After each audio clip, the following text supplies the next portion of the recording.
Welcome to the City Efficiency Leadership Council webinar. This is supported by the State Energy Conservation Office and hosted also by SPEER, supporting partnerships energy efficiency as a resource. This webinar, SPEER review of the Texas IOU energy efficiency programs, will be going on for about 45 minutes, and then we'll end with a roundtable discussion. So a little bit about SPEER and who we are. We're one of 6 regional energy efficiency organizations in the nation. We cover Texas and Oklahoma. Our mission is to accelerate the adoption of advanced building systems and energy efficient products and services in the South Central US, but it's also broader than that because we know how life is and it is very holistic. So whenever how interconnected energy is with resiliency, sustainability, and then also for climate. So our work covers policy, and today we have Noah Oakes, our policy manager. And then we also have building codes, and we focus on training for high performance buildings, and then a local government program, which is what I manage. Our members include advocacy organizations, cities, ESCOs, manufacturers, trade organizations, and utilities. A little bit about this program, the City Efficiency Leadership Council. It is a consortium of people who give their time to support and move energy efficiency forward through local governments. We have a collaborative network of Texas cities, and it says cities in the name, but it also includes school districts, other governmental agencies such as counties, universities, as well as college districts. And then how you can get more involved. We have roundtables, webinars, and we also put together city best practice case studies. So if you have one that you'd like to share, we'll be happy to showcase it on our website. We have a great website full of resources, including the City Efficiency Toolkit, and we also provide local government energy reporting assistance.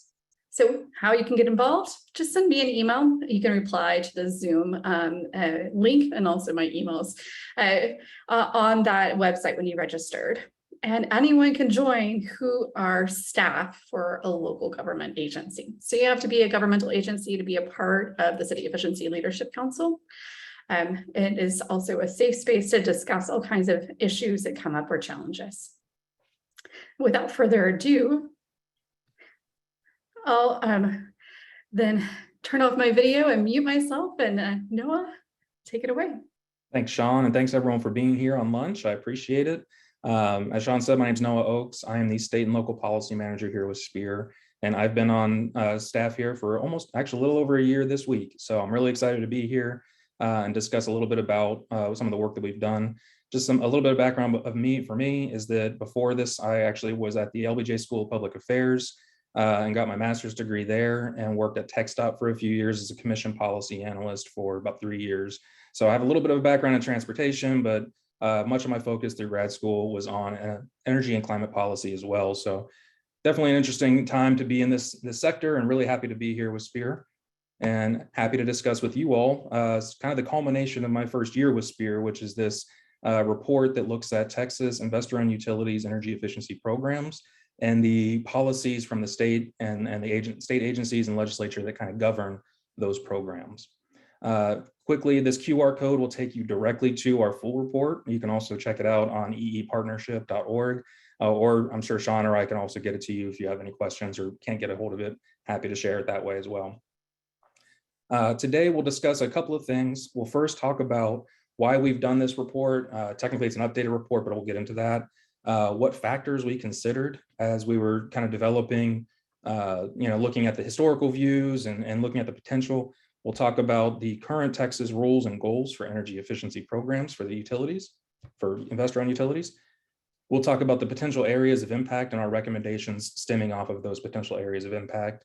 And then the last section, as Sean mentioned, will be a little bit more of a roundtable discussion on what's next, because there's a lot of interesting things going on here in Texas as it relates to energy efficiency programs at the statewide level and the policies, and really want to hope to build up that engagement and get more people involved and more stakeholders involved where applicable.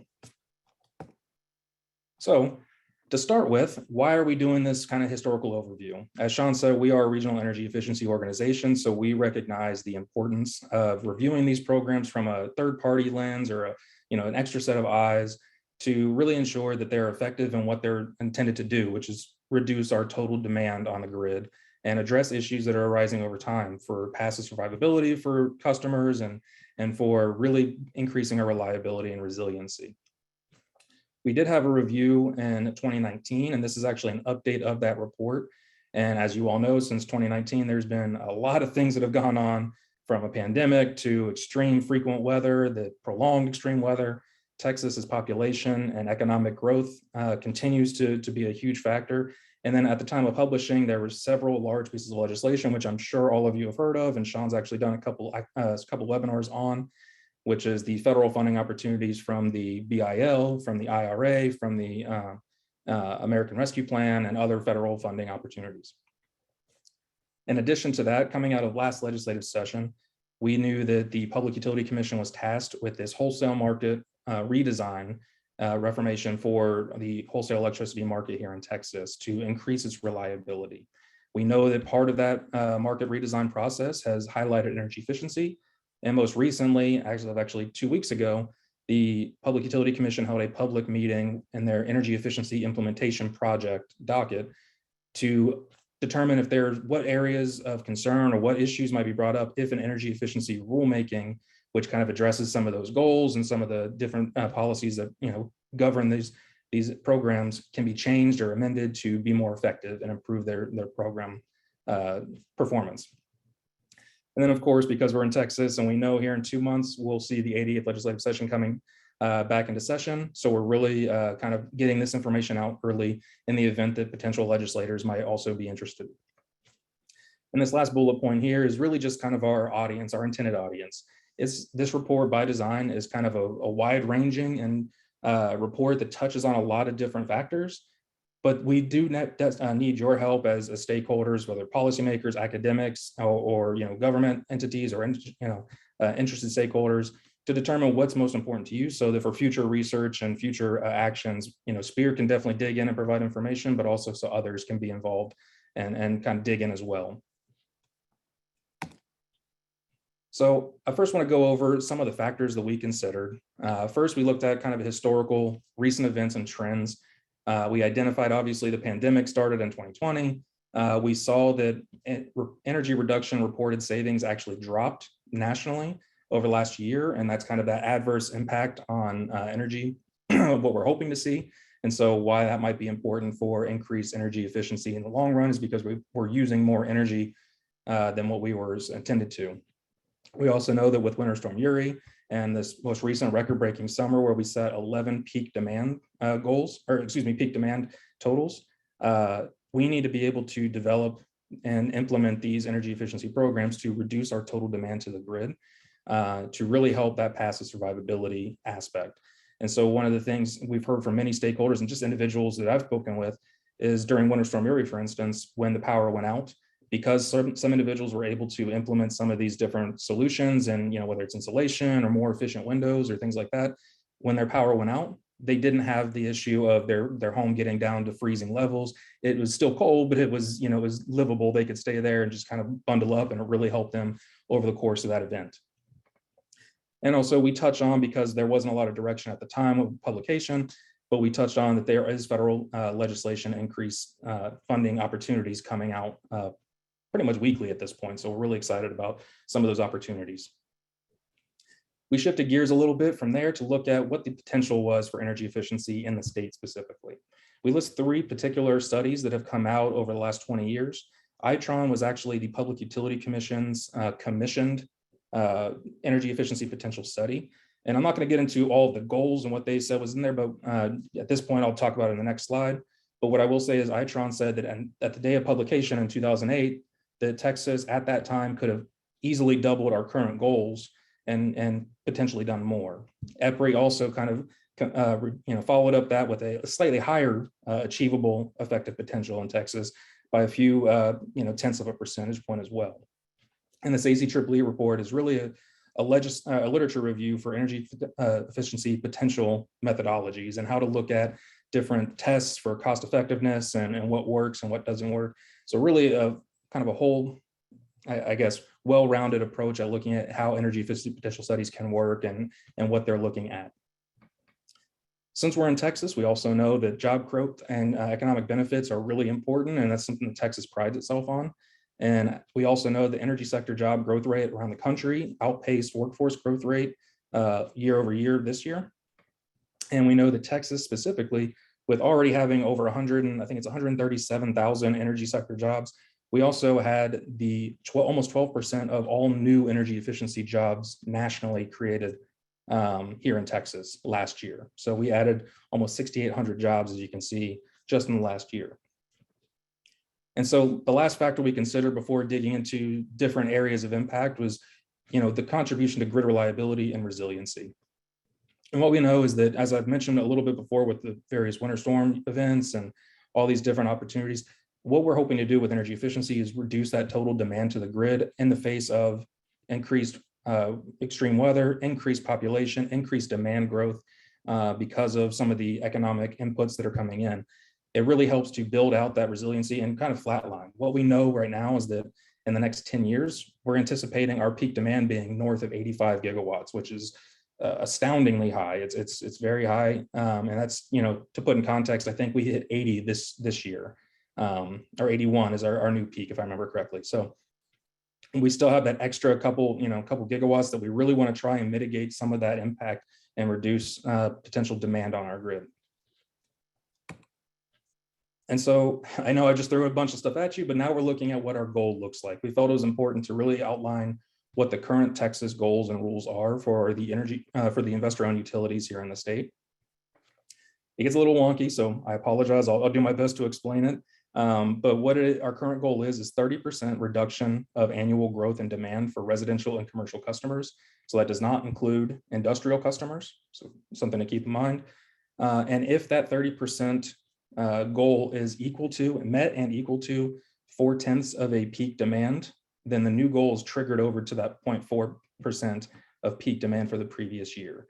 To put that in context, a handful of utilities have met that and are currently on the 0.4% of peak demand, while there are other utilities still that are working with a 30% reduction of annual growth.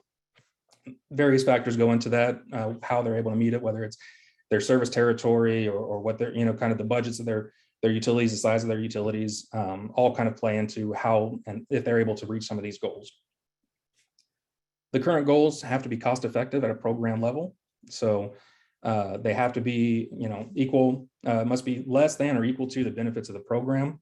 And it gets into some of the program costs that go into that as well for, EM&V contractor, which is the evaluations, measurement, and verification contractor costs, the shareholder bonuses awards, costs of incentives, some of their research and development dollars as well. All of it gets thrown into their cost-effective development score or cost-effective totals and their utility administration. Utilities have to offer standard offer programs, and market transformation programs, and self-delivered programs.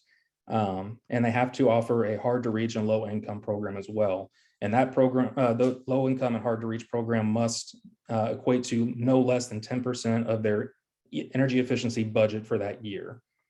And then the last portion we mentioned here, while there's still other aspects that are included in this, these are kind of the high points, is this cost recovery factor. And what that is an incentive for utilities to essentially implement and develop these programs, which ultimately help them help grid reliability, but also reduce their total sales.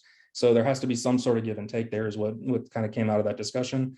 And currently the cost of recovery factor is limited to essentially 100 or essentially for every 2% they go over their goals, they get 1% back, and that's capped at 10% of what they're able to return.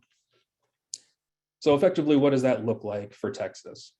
And so I apologize, this is actually, there is a new graph that just included 2021 that came out just in recent weeks, but it does show pretty much the same trend here, which is this dark blue line is our goals, and the light blue line underneath is what the utilities are actually achieving every year. And as you can see, since its inception in 2003, the Texas utilities have done an outstanding job of meeting their energy efficiency goals and actually exceeding them. But what's kind of important to note here is in 2012, there was a change by rule that allowed for demand response or load management programs to be incorporated in this performance.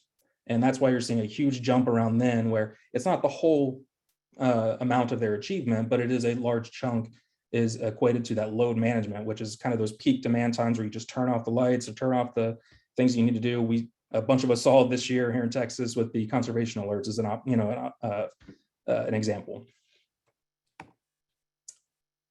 This graph here actually shows our historical expenditures from the investor-owned utilities against their achieved reductions. And again, around 2012, you see that we kind of started stagnating our expenditures between 120 and 140 million dollars.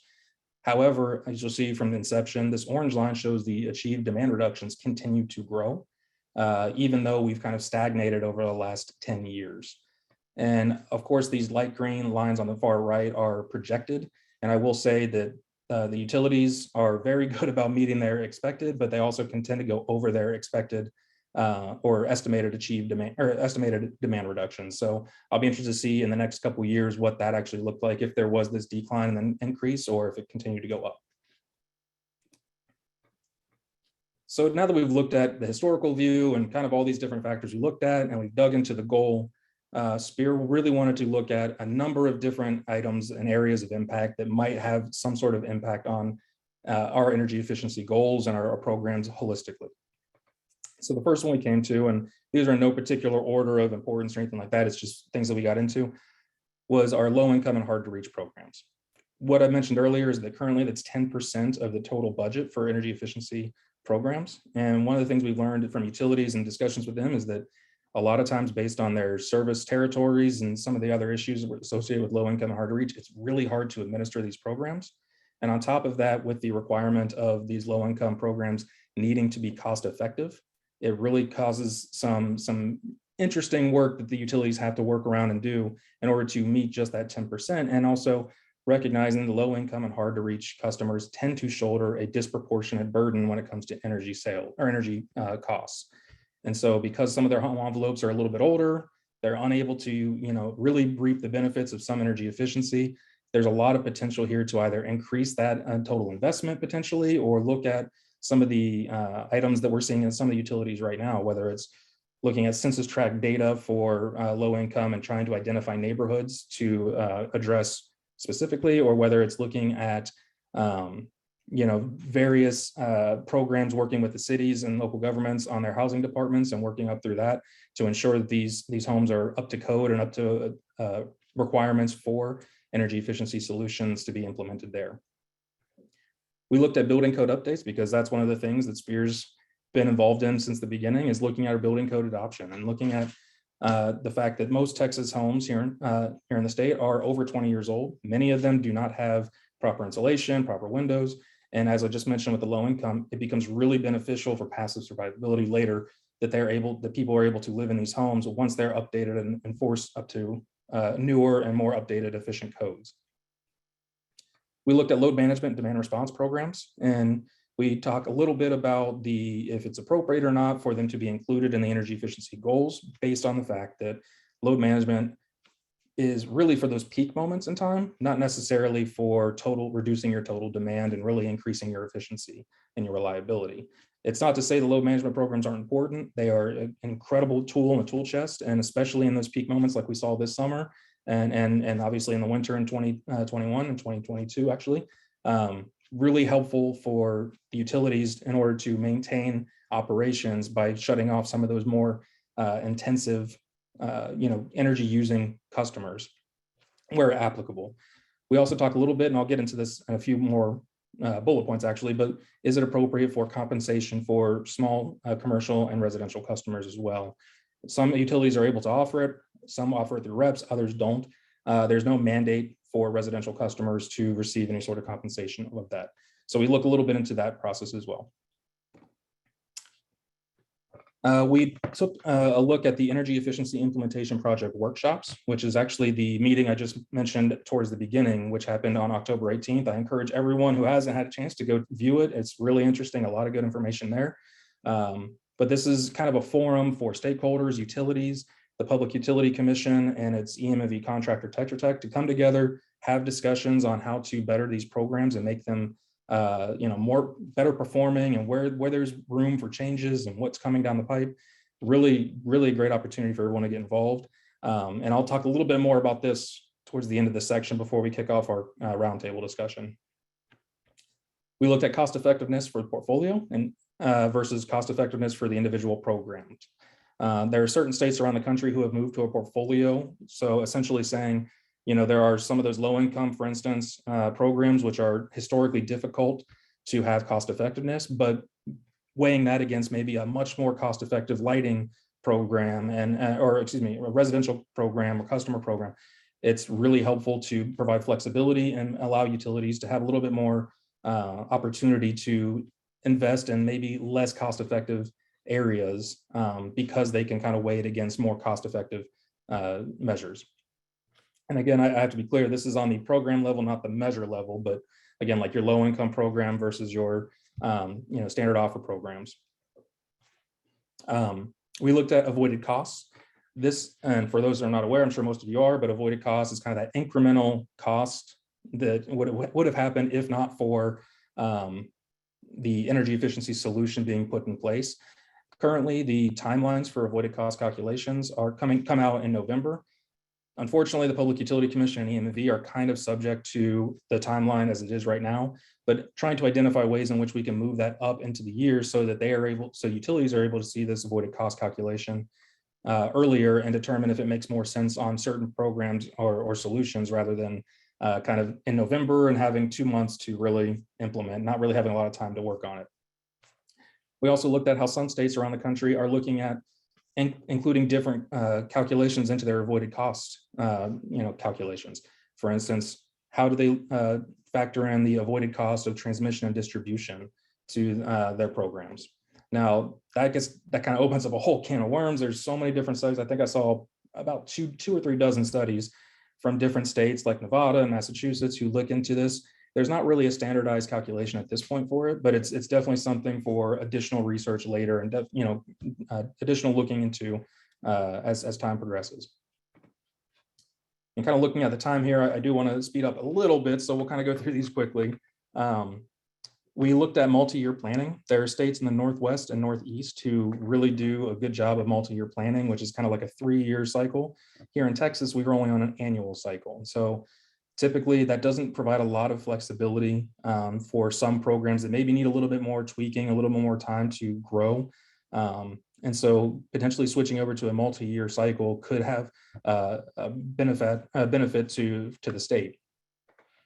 We looked at rep participation modifications, and even at that energy efficiency implementation project meeting, we actually had a presentation from reps who are really encouraging to want to get involved, and they want to see where they can really help benefit this energy efficiency programs at the state level.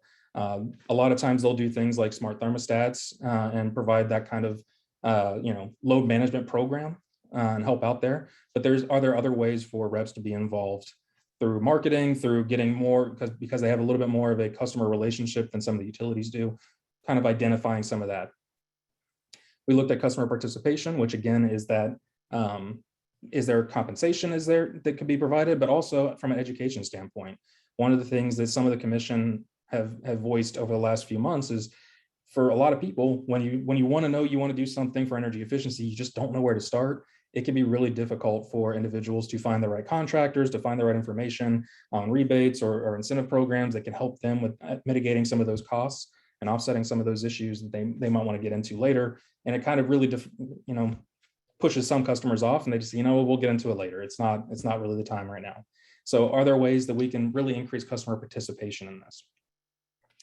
We looked at the performance bonus. Again, I mentioned earlier, SPEER believes that performance bonus is definitely a great incentive and a great tool, but are there ways to tweak it? Are there ways to make it so that there are stretch goals? Are there ways for utilities to be further incentivized to spend more on just energy efficiency rather than maybe looking at load management programs?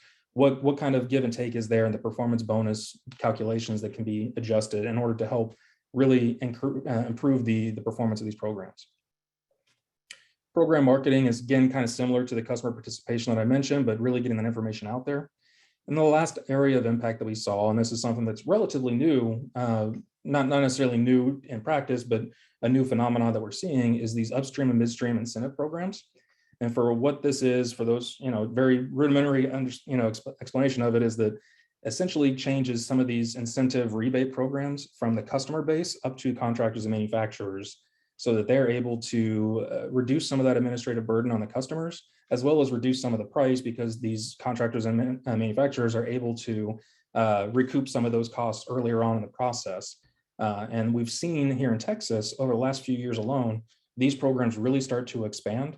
And we've seen in states like California and New York, and I can already feel my boss's eyes rolling because he doesn't like when I bring up other states here in Texas, but we've seen some really promising results. For instance, in California, they've done a lighting upstream program, and now that was seen with a lot of success. And since then, they've actually started developing an HVAC midstream program. So incentivizing specific higher performing programs could potentially really help in the long run. And so that brings us to this really wordy slide. I apologize, it will go quickly. I'm pretty sure we send this out afterwards. So, and if not, please, it's in the report, and I'm happy to send these slides as well. These are some recommendations that SPEER developed. Some of these are going to be more focused on Public Utility Commission action. Some are going to be focused on legislative action, and some are going to be more city local action that utilities and cities can do individually on their own. But what we've noticed, especially these top three over the last probably 6 months or so, or these top three keep coming up over and over again as that low-hanging fruit that when paired all together can really do kind of a multiplying effect on energy efficiency savings and goals.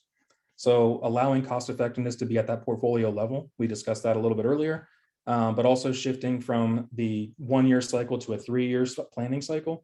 Putting those together, you can really start seeing longer term piloting programs that have time to be tweaked and have time to be, maybe if they're less cost effective to begin with, but over time they have an opportunity to grow into that role and be actually more cost effective than what was anticipated.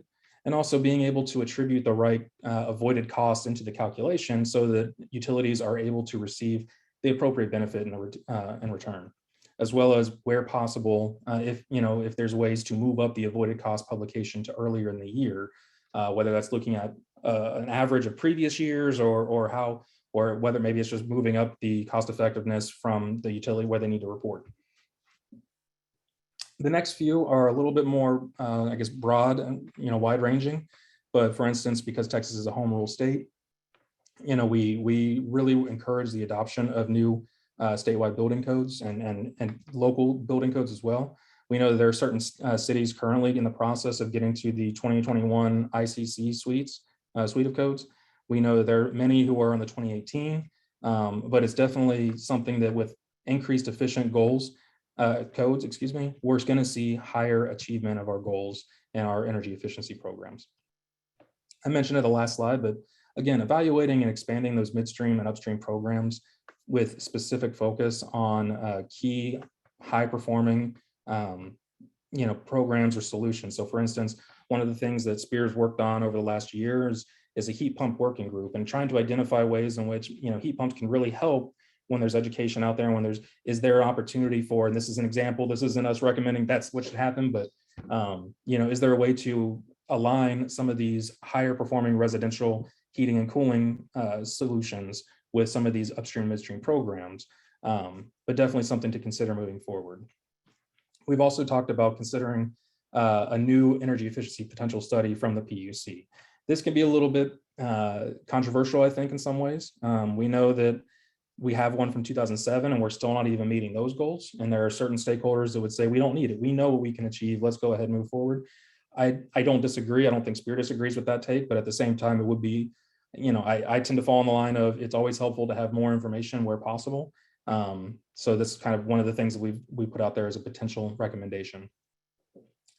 Reviewing the low income and hard to reach goals, again, is one of those things where we wanted to provide opportunities for the legislature as well as the Public Utility Commission to identify if there's ways to maybe make those goals a little more proportional to the amount of low income individuals in the state, or if there are ways to incentivize those, those utilities who can maybe address more low income and hard to reach consumers, whether that's through, like I said, the census tract data or through different programs, really trying to identify ways in which these goals can be improved.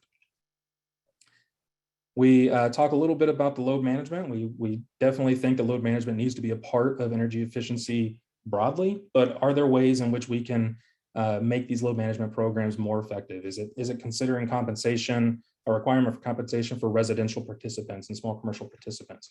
Is it aligning these slightly differently from the energy efficiency goals, or having a stretch goal, or however this works, in order to really get the most out of load management when we really need it during those peak moments? We talk about the bonus calculation to ensure utilities are encouraged to exceed their demand goals and energy savings. Again, it goes along with what I just said. Looking at those stretch goals, we understand that there's a need for utilities to recoup some of that funding, but what are ways in which we can really get the most out of it, and utilities can really get their proportionate benefit back as well. And then the last thing we mentioned is develop new programs for outreach and increased participation. One of the things, as I mentioned before, was that we have seen or heard rather from individuals that they really can't get information out there. So how can we get that outreach to get more people involved? And so after all these recommendations and all this information, the question, my question to you all is, what's next? And what's next is that we had back on October 18th, again, I'll mention it, I can send a link out as well, this energy efficiency implementation, energy efficiency discussion. And what we talked about is what a rulemaking could look like in the event that the Public Utility Commission does choose to open up a rule. This is a lot of early stakeholder engagement that the Public Utility Commission is trying to do before anything opens up. But this is really the key time to get as many stakeholders involved and engaged early on. So as you'll see in November, we are anticipating a stakeholder web survey to be released, and it'll be probably sent out, I'll confirm, but it should be sent out on the EEIP listserv. If you're not on that listserv, I highly recommend getting in touch either on the PUC's website, or feel free to reach out to me and I will walk you through the process of getting involved and on that listserv. But what they'll do is they'll take all this information from this survey from these various organizations and stakeholders, and they'll develop working groups around that in order to see what topics can really come into a rulemaking in the future here in the next spring or summer months. That process will happen over December and into March when we get to our next EEIP meeting, where they'll present some of these key early takeaways. And so I'm actually doing pretty good on time now I look at it, so I'm excited about that, but I wanted to offer up this time for you all to get talk with me about some of the things you've noticed in our report and some of the areas of impact, if there's something that you want to see more on, as well as potential time for engagement and what you guys think might be important moving forward, and how, if you guys want to get involved. So Sean, I think we can open it up. I see we have a couple chats. Yeah, let me see if we've gotten any questions from anyone. And I apologize, I hate hearing myself talk for that long, so I appreciate you guys being here. It was really helpful. You always have really great information, Noah, so this is fantastic. While we're waiting for some questions to come in, if you all could please just throw some questions in the chat. Could you go back to the slide demonstrating the utilities energy efficiency, the next one right here? Mm-hmm. Do you know, oh wait, it's actually the following slide. So we're looking at this, and I'm really interested to see if there's a correlation between population and taxes, as well as, do you know if there's a graph out there that overlays the population as well with the IOU expenditures? That is I don't think there's I haven't seen a graph, we'll put it that way, but that's definitely something that I'm sure looking at kind of the various energy efficiency reporting or project or program reports that come out from the various utilities, we could probably be able to piece together something. Or, we do have a couple members who are utilities that we might be able to reach out and lean on and ask if they have any of that information available. The utilities that have joined with SPEER, many of them have a little bit more of a wide, kind of crazy or wonky service territory, versus there's some like CenterPoint who are very, I don't want to say they're very concentrated on just Houston. They obviously have going over to the Valley as well, but they have very large population centers in Houston and areas like that, which I'm sure there's probably room for some of that information. Okay, great. All right, I'm going to go through, and since we haven't got any more questions, let's go ahead and start the round table. So I'm going to allow everyone to talk, and let's have some conversations about the next steps. It takes me a moment to open that up, you'll see that you're automatically muted, but you've been allowed to talk.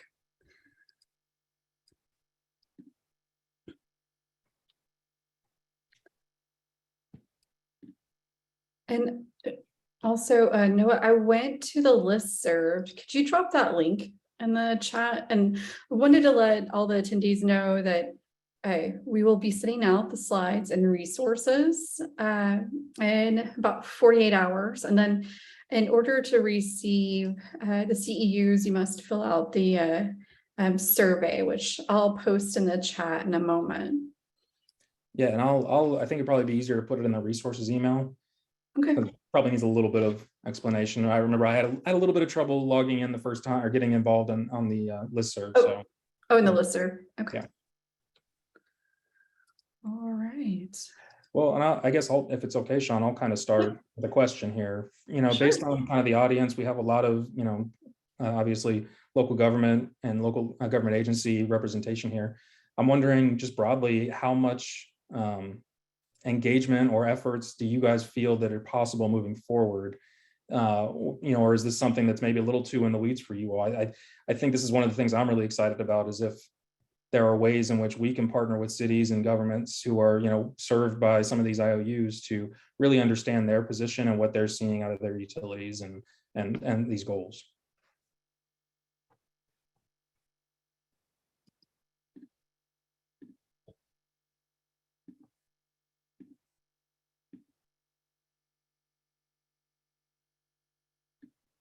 Well, I just unmuted everyone and everyone's allowed to talk, but I'm going to take a next step and I'm going to stop recording.